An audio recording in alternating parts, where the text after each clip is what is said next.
마가복음 22장 14절에서 20절까지 말씀입니다.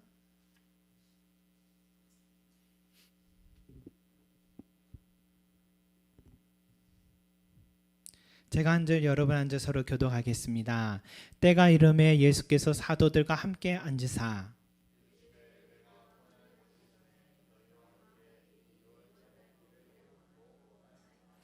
내가 너에게 이르노니 이 유월절이 하나님의 나라에서 이르기까지 다시 먹지 아니하리라 하시고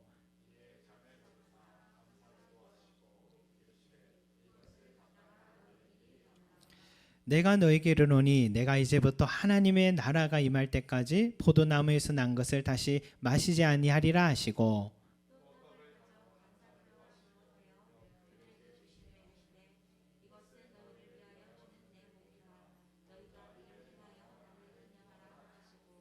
같이 저녁 먹은 후에 잔도 그와 같이 하여 이르시되 이 잔은 내 피로 세우는 새 언약이니 곧 너희를 위하여 붓는 것이라.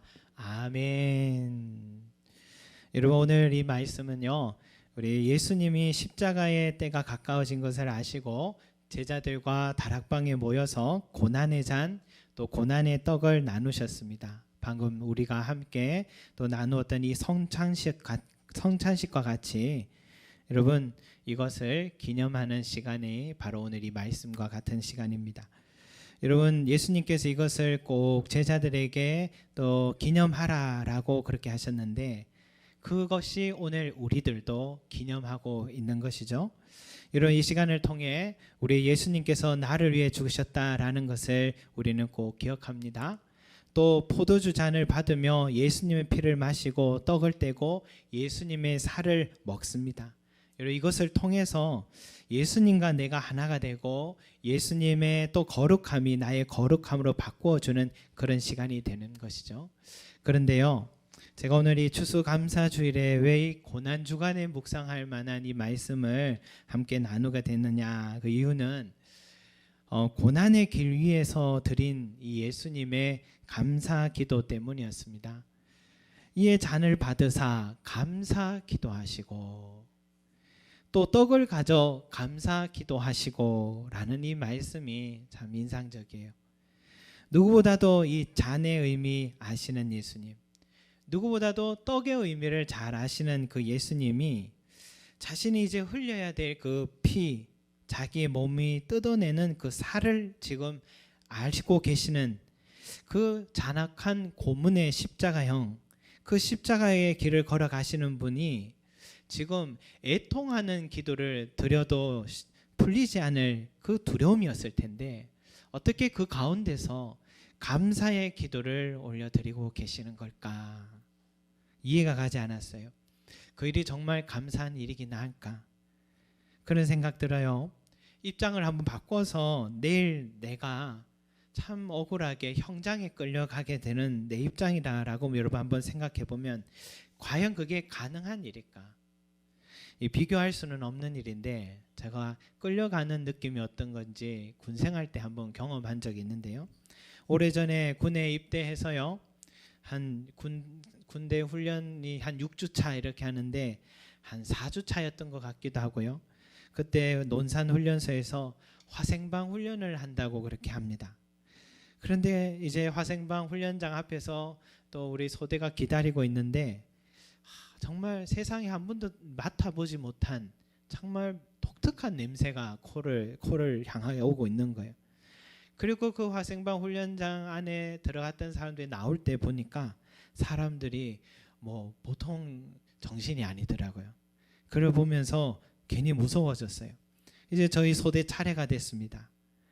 이제 방독면을 쓰고 들어갔습니다. 그런데 하얀 연기만 나고, 그런데 갑자기 방독면을 벗으라고 합니다.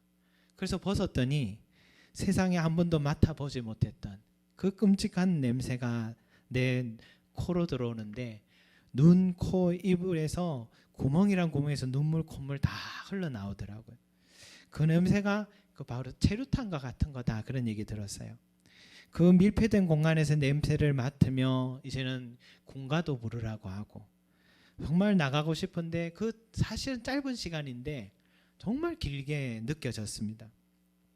그런데 제가 이제 소대가 다 밖으로 이제 마치고 나오는데 총을 두 손으로 이렇게 잡고 나오라고 분명히 지시를 했는데 제가 그것을 잊어버렸습니다. 한쪽에는 머리 하이바 한 손으로 들고 한 손은 총을 들고 뭐 이렇게 뛰쳐나왔어요. 정신이 없어서. 뛰어나왔더니 중대장님이 저를 부르는 거예요. 다시 들어가. 그래서 너무너무 그 고통을 아는 입장으로서 또 다시 들어가라고 할 때에 눈앞이 캄캄한 게 이런 거구나. 정말 두려운 게 이런 거구나. 그런 생각을 하면서 이런 상황에 감사란 정말 어려운 일이다. 여러분 비교할 수 없는 이야기지만 우리 형장으로 가야 할 때 두려움과 고통은 어떨까? 당시 십자가형은 공개 처형이어서 로마인들은 식민지 나라 사람들을 어떻게 하면은 그 마음을 붙잡을까 해서 공개적으로 십자가형을 늘 보여줬기 때문에 누구보다도 그 끔찍한 고통을 눈앞에서 예수님이 지켜봐 오셨을 겁니다. 어릴 때부터. 그 잔인한 죽음을 누구보다 잘 아시는 예수님께서 지금 돌리는 이 장과 떼어 나눈 이 떡이 무엇을 의미하시는지 주님은 잘 아심에도 불구하고 어떻게 자신이 그 길로 가기를 허락하신 아버지 하나님께 감사의 기도를 지금 드리고 계신 걸까? 도대체 감사란 무엇일까? 다시 한번 생각합니다. 그런데 여전히 고난 속에서 감사와 찬양을 올려드린 사람이 예수님만은 아니었어요. 예수님을 따르는 사람들 중에 스데반 집사도 그랬더라고요. 당시에 집사이긴 했지만 오늘로 말하면 장로 안수도 받은 사람이고 지도자가 된 평신도 지도자인데 복음을 전합니다. 복음을 전하자마자 유대인들에게 돌을 던지는 투석형으로 죽게 되는데 그는 돌이 날아오면서 여기저기 피투성이가 되어가고 있는 중에도 그의 말에는 입술에서는 원망과 불평이 나오지 않았습니다. 도리어 그는 큰 소리로 부르짖었습니다. 주 예수여 내 영혼을 받으시옵소서. 주여 이 죄를 저들에게 돌리지 마옵소서. 그러면서 이 스데반 집사가 잠이 들었다고 성경은 기록되어 있습니다. 그런데 이 스데반 집사를 투석형으로 죽게 한 일에 앞장섰던 사람이 사도 바울이었습니다. 그는 악했던 사람입니다. 그런데 예수님 만나고 회심하고서는 자신도 이제는 복음을 전하러 다녔어요. 빌립보에서 귀신 들린 여종을 낫게 해줬다고 억울하게 고발당해 심한 매를 맞고 거반 죽은 사람이 되어서 걷지도 기지도 못할 정도로 그 상태로 감옥에 들어갔는데 감옥에만 있는 게 아닙니다. 발에 든든한 착고로 채워뒀다 했습니다. 여러분 타국에서 로마 시민법에 걸릴 수도 있고 타종교인이 또 타종교를 전했으니까 종교법에도 걸릴 수도 있고 소리 소문 없이 죽어도 순교해도 누구 하나 알아주지 않는 이 상황이었습니다. 얼마나 두려웠겠습니까? 얼마나 한숨이 나왔겠습니까? 여러분 그런데 그 억울하고 낙심되었을 상황에서 그들이 한 행동은 주변에 같이 있는 죄수들을 놀라게 했습니다. 사도행전 16장 25절에 이런 말씀이 있어요. 한밤중에 바울과 실라가 기도하고 하나님을 찬송하매 죄수들이 듣더라. 여러분 바울과 실라는요 그 고통과 절망스러운 속에서도 기도하고 찬송해서 주변 죄수들을 놀라게 했다 했습니다. 여러분 기도도 마음의 여유가 있을 때 하는 거잖아요. 마음의 여유가 없으면 기도도 안 나오잖아요. 찬송은 더 그렇잖아요. 찬송이란 하나님께 올려드린 것인데 지금 원망에도 시원찮을 상황에 하나님께 감사하고 찬송할 수 있다. 이게 가능한 일이겠습니까? 하나님이 불러서 저 나라에서 가라 해서 갔는데 그러면은 내 삶에 좀 편안하게 만들어 주셔야 되는 것인데 정작 내게 온 것은 모진 매와 든든한 착고와 내일이면 죽을 수 있는 절망스러운 상황. 여러분 어떻게 저에게 이럴 수 있습니까 하나님 하고 원망해하는 이 상황에 바울과 실라는 기도하고 찬송했다라는 것입니다. 여러분 이처럼 무엇이 예수님으로 하여금 고난의 길을 위해서 감사할 수 있고 스데반 집사처럼 고난당하는 중에도 기도할 수 있고 바울과 실라는 절망스러운 속에서도 찬송할 수 있었을까요? 오늘까지 우리 다니엘 기도회가 이제 마무리된다 했는데 우리 함께 하신 우리 성도님들 모두 나름의 은혜와 응답이 있었다 믿는데요. 저에게도 많은 은혜, 깨달음이 있었습니다. 먼저 깨닫게 된 것은 고난 중에 있는 그리스도인들이 이렇게도 많구나. 선교사님들, 목회자들이 이렇게 많았구나. 내 삶이 어렵다 했는데 정말 명함도 못 내밀 만큼 고난 속에 살아가는, 그러나 그 십자가를 끝까지 지며 살아가는 그리스도인들이 정말 많았습니다. 나는 저분의 입장이었다면 저렇게 견딜 수 있었을까 하는 의문도 들었습니다. 그리고 그들의 믿음과 인내를 뭐라 할 말이 없었어요. 그동안 믿음이라고 설교했지만 고난 속에서 길 올린 저 믿음이 참 믿음이시구나 하는 것을 느끼게 됐습니다.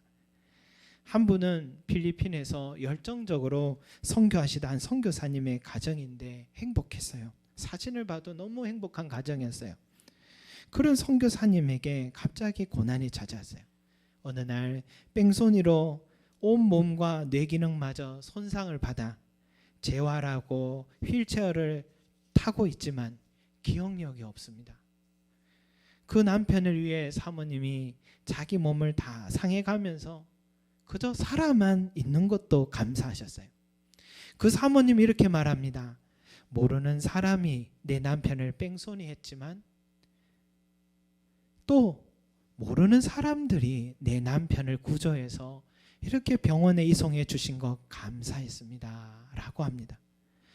또 한 어머니는 태어날 때부터 뇌성마비로 자신의 키만큼 자란 아들을 위해 집에서 간호를 하시다가 허리 디스크가 오고 한쪽 눈도 실명이 되어 가고 계세요.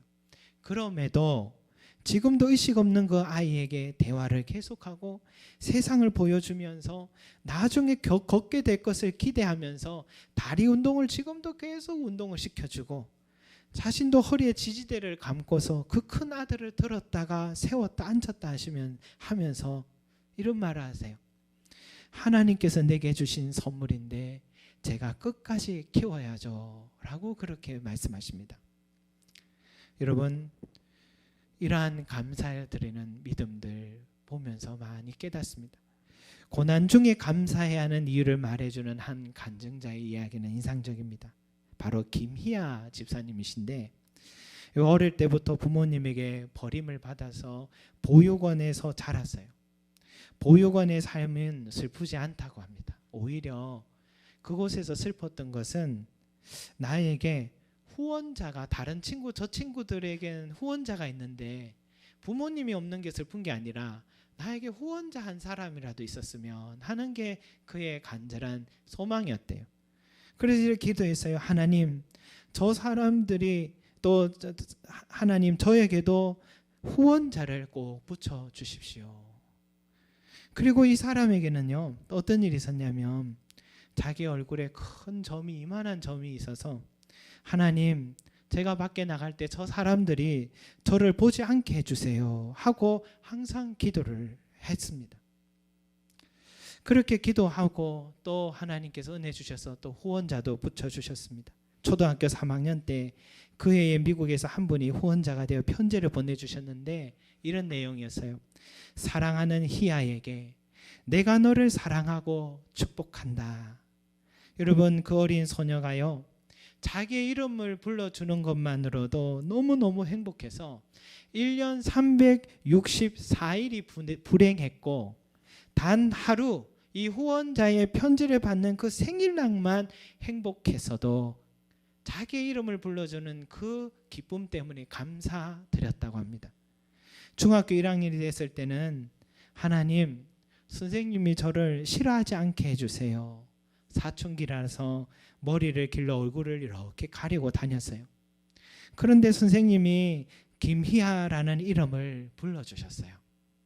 선생님은 희아 노래를 참 잘한다 하고 칭찬해 주니까 이 희아는 나중에 나는 노래를 잘하는 가수가 되어야지 라고 꿈도 가졌습니다.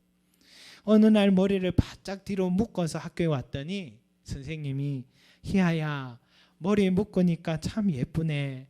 사람들이 똑바로 보지 못하지만 너는 세상을 똑바로 봐야지 하면서 그 말에 용기를 얻고 자신감을 갖고 보육원 생활을 건강하게 할 수 있었습니다.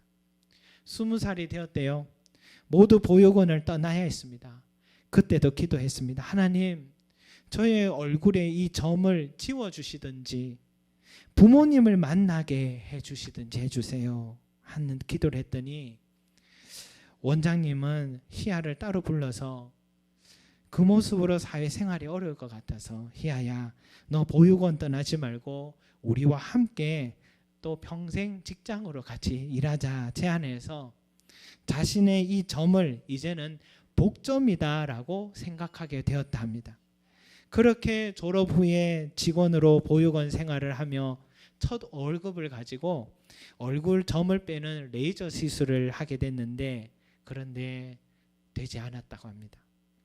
어느 날 길을 가는데 한 사람이 자기를 탁 보고 지나가면서 밥맛이야, 저것도 얼굴이야 하라는 그 말을 들었는데 그 순간 어릴 때부터 배웠던 말씀이 떠올랐어요. 자신을 저주하는 사람에게 축복해 주라라는 말씀이었습니다.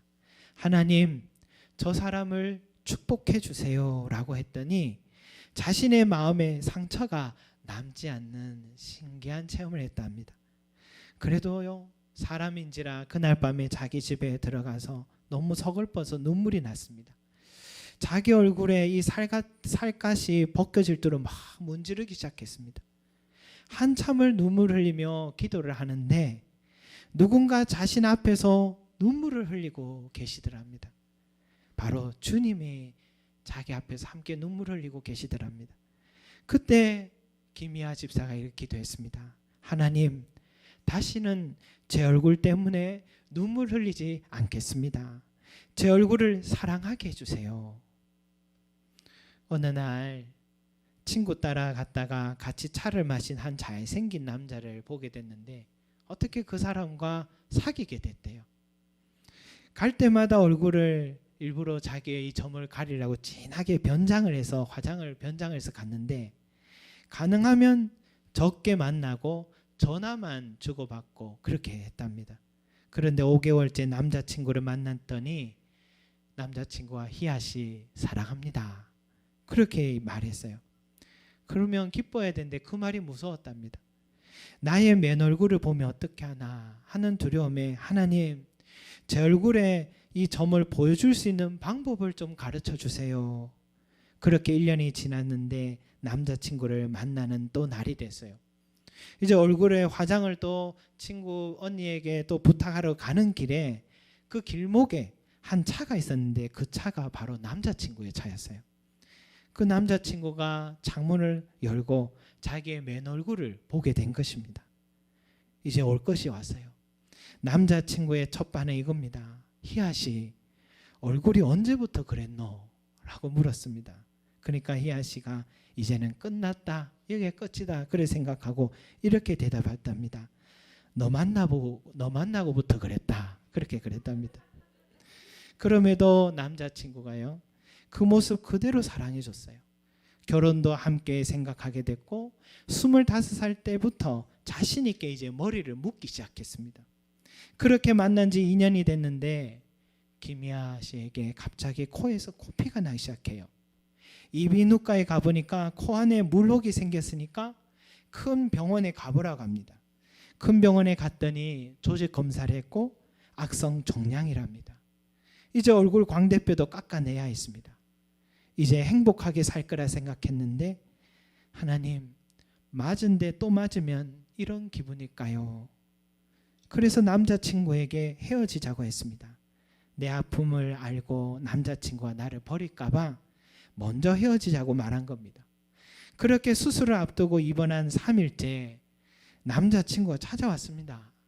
왜 왔는데? 하니까 희아씨 보고 싶어서 너무 감사하고 감사한 마음으로 수술에 임했고 13시간이 지났을 때 이제 눈을 떴습니다. 그리고 눈을 떴을 때에 감사했다 합니다. 왜냐? 하나님, 이 불빛을 보게 해주셔서 감사합니다. 왜냐하면은 이 종양을 제거하다가 실명이 될 수 있다고 분명히 의사 선생님이 말했는데 불빛을 볼 수 있는 눈을 뜨게 된 거 너무 감사해서 진심으로 감사했답니다. 또 의사 선생님은 주변에 위험한 거 다 치워둬야 된다. 자신의 얼굴을 보는 순간 위험한 생각할 수 있기 때문이었습니다. 그 어려운 시간에도 믿음의 친구 옥순이가 함께 해주었습니다. 또 남자친구도 함께 투병 생활을 함께 해주었습니다. 드디어 이제 투병 생활이 끝나고 드디어 남자친구의 아버지를 보러 가게 됐어요. 자신의 얼굴을 보고 거절하실까 봐 너무 두려워서 하나님, 남자친구 아버지를 만나러 가는데 도와주세요. 그런데요, 첫 만남에서 아버지가 이런 말씀하세요. 살다가 아픈 것을 어떻게 하겠노? 사랑은 주머니에 담아두는 게 아니다. 그러시면서 이 두 사람의 결혼을 허락해 줬습니다. 웨딩드레스를 입고 결혼도 하고 예쁜 아기도 낳았는데, 아기를 낳을 때 혹시나 나의 점을 닮을까 봐 너무 걱정도 많이 했지만 너무너무 깨끗한 예쁜 아기였답니다. 그 아이가 초등학생 때 엄마의 품에 안겨서 이렇게 말했대요. 엄마는 왜 보육원에 간 거야? 엄마도 몰라.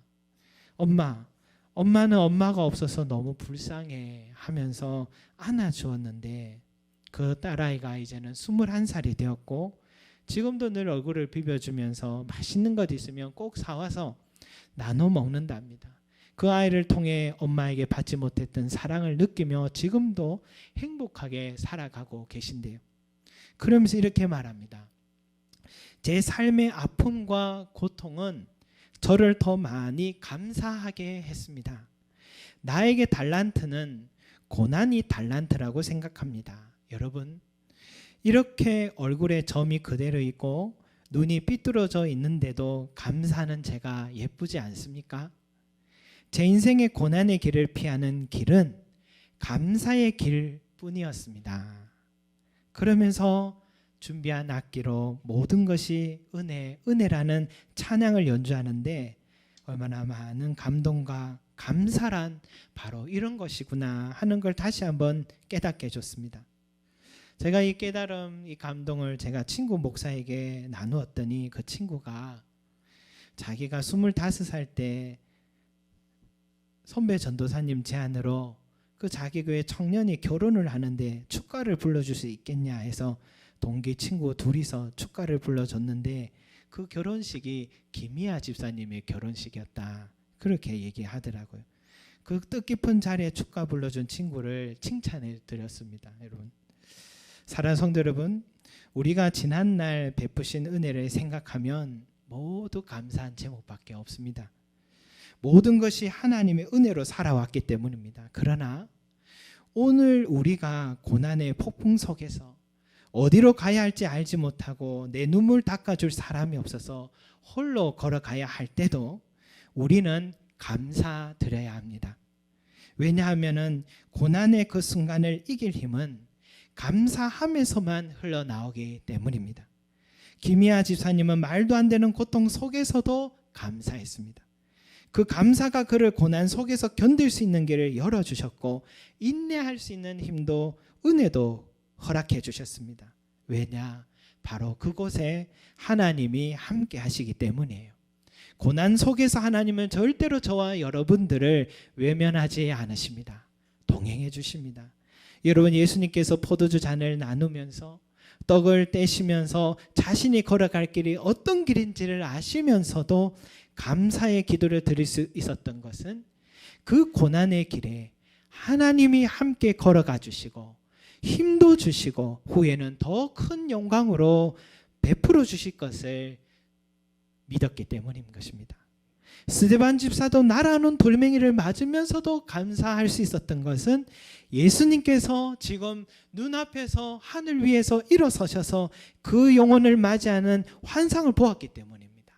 바울과 실라도 감옥에서 찬송을 부를 수 있었던 것은 내가 여기 온 것이 하나님이 가라 해서 왔고 또 이런 것도 다 하나님께서 허락해서 저 나라에서 전했다가 이런 일이 있었으니 하나님은 나와 지금도 함께 하심을 믿고 이 고난 속에 나를 도우실 거라는 소망과 믿음이 있었기 때문에 감사할 수 있었기 때문입니다.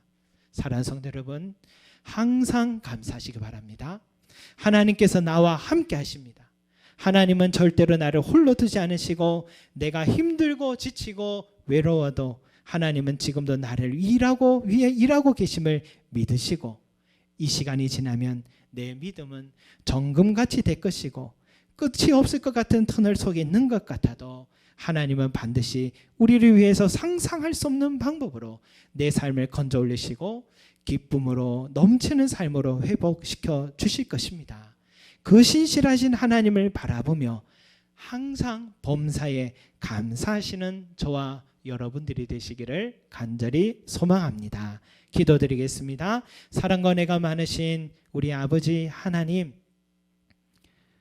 우리 주님께서 이제 내일이면은 십자가에 매달리시고 살이 찢겨지시고 그 피를 흘리다 죽으실 고통의 시간을 아시면서도 그 떡을 떼시고 피를 또 잔을 나누면서도 감사의 기도를 드리셨습니다.